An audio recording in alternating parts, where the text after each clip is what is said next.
জ্বালানি সংকট মোকাবেলায় দোকানপাট, শপিং মল ও বিপণী বিতান সন্ধ্যা ৬টার পরিবর্তে সন্ধ্যা ৭টা পর্যন্ত খোলা রাখার নতুন সিদ্ধান্ত নিয়েছে সরকার।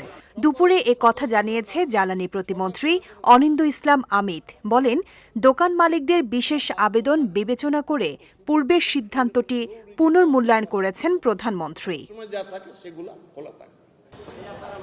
এর আগে জ্বালানি সংকট মোকাবেলায় সরকার দোকানপাট ও শপিং মল সন্ধ্যা ৬টার মধ্যে বন্ধ রাখার নির্দেশ দিয়েছিল।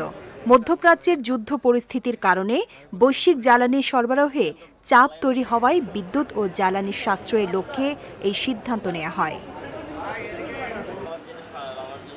তবে ব্যবসায়ী সংগঠনগুলো এই সময়সীমা বাড়ানোর দাবি জানিয়ে আসছিল। তারা বলেছিল, সন্ধ্যা ৬টার মধ্যে দোকান বন্ধ করলে ব্যবসায় বড় ধরনের ক্ষতি হবে এবং কর্মচারীদের উপরও প্রভাব পড়বে।